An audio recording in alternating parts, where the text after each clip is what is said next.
अस्सलामुअलैकुम, मामा care TV में खुश आमदीद। आज की वीडियो में हम बात करेंगे कि हमल के दौरान आपको कौन सी खुराक लेनी चाहिए जिससे आप और आपका बच्चा दोनों सेहतमंद हो। अगर आप हेल्दी ग़िज़ा का इस्तेमाल नहीं करेंगी तो इससे आपके बच्चे को नुकसान हो सकता है। इसलिए आज हम आपको एक हेल्दी डाइट के बारे में बताएंगे। बच्चे की ग्रोथ माँ की ग़िज़ा पर ही डिपेंड करती है।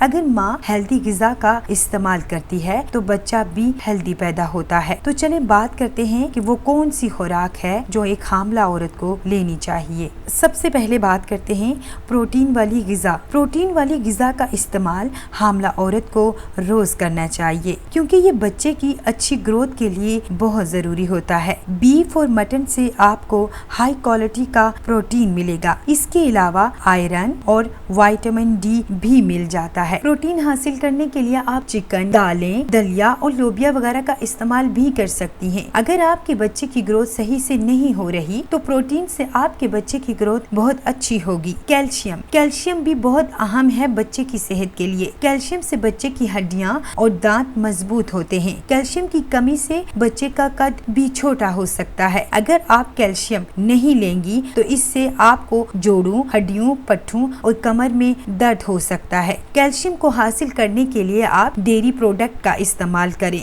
जैसे कि दूध, दही रोजाना 1 कप इस्तेमाल करें। इसमें प्रोबायोटिक्स होते हैं। इससे आपको काफी कैल्शियम मिलेगा। हमल में खवातीन को अक्सर 3rd ट्राइमेस्टर में टांगों में खिंचाव पड़ जाता है। अगर आप कैल्शियम लेंगी तो इससे आपको काफी हद तक फायदा होता है। आयरन वाली ग़िज़ा को लाजमी खाएं। आयरन हासिल करने के लिए सब्ज पत्तों वाली सब्जियां जैसे पालक, कद्दू, चिकंदर, खुश्क मेवा जात, खजूर, सोयाबीन, पुदीना, सलाद का पत्ता, सुर्ख लोबिया का इस्तेमाल करें। फिश का इस्तेमाल करें क्योंकि इसमें भी आयरन पाया जाता है। इसमें हेल्दी फैट्स होते हैं और ये आपके बच्चे के दिमाग के लिए बहुत अच्छा होता है। मछली खाने से आपको काफी एनर्जी मिलेगी। इसमें प्रोटीन भी होता है जो आपके बच्चे की अच्छी नोशनुमा में मददगार साबित होगा। मगर मछली आपने वो इस्तेमाल करनी है जिसमें मरकरी कम हो। रेड मीट का इस्तेमाल करें क्योंकि इसमें भी आयरन और प्रोटीन दोनों होते हैं और ये आपके लिए बहुत जरूरी है। विटामिन सी वाली ग़िज़ा को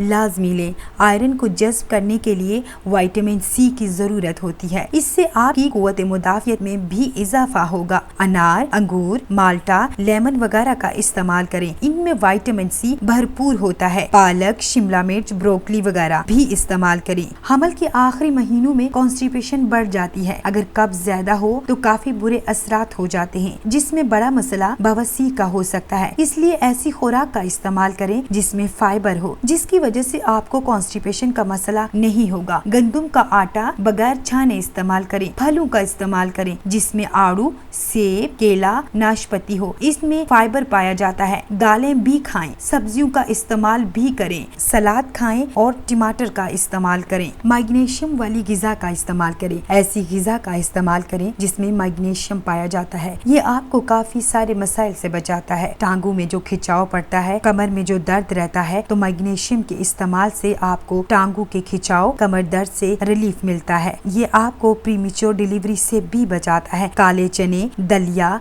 बादाम, कद्दू इनको इस्तेमाल करें। इनमें भरपूर मैग्नीशियम पाया जाता है। विटामिन ए वाली ग़िज़ा को भी अपने खाने में शामिल करें क्योंकि ये आपके बच्चे की नोशनुमा के लिए बहुत जरूरी है।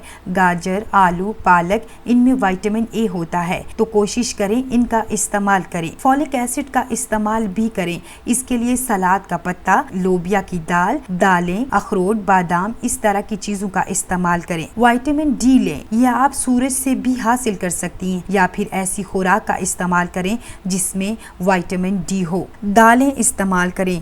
दालों में vitamin B9, iron, calcium, magnesium, potassium, fibre और प्रोटीन भी शामिल होता है तो कोशिश करें कि अपनी ग़िज़ा में दालों का इस्तेमाल लाजमी करें। फलों का इस्तेमाल लाजमी करें। मौसमी फलों को आप अपनी ग़िज़ा में लाजमी शामिल करें जैसे कि आजकल आम, अंगूर, केला, आड़ू, नाशपाती और सेब हैं। इन तमाम फलों को अपनी ग़िज़ा में शामिल करें। केले का इस्तेमाल करें क्योंकि केले में पोटेशियम, कैल्शियम और आयरन पाया जाता है। केला खाने से आपका हाई ब्लड प्रेशर कम रहता है और कब्ज़ के मसले में भी केला मददगार साबित होता है। केले में फाइबर फाइबर भी पाया जाता है। हामला खवातीन ऑलिव ऑयल का इस्तेमाल करें, इसमें गुड फैट्स मौजूद होते हैं।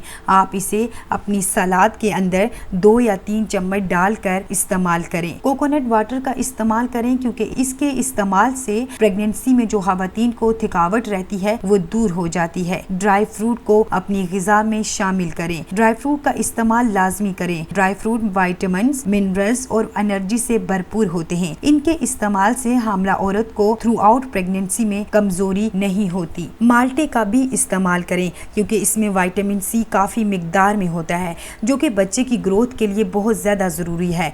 ओट्स का इस्तेमाल करें, पुदीने का रायता इस्तेमाल करें, बाजरे की रोटी भी आप खा सकती हैं। एक हामला औरत को हेल्दी प्रेगनेंसी के लिए जो ग़िज़ा लेनी चाहिए, हमने आज के एपिसोड में तमाम डिटेल बता दी। उम्मीद है आपको हमारी आज की एपिसोड अच्छी लगी होगी। प्लीज़ हमारे चैनल को सब्सक्राइब करें, हमारी वीडियो को लाइक करें और शेयर करें। इससे हमारी हौसला अफजाई होती है। Thank you. अल्लाह हाफिज़।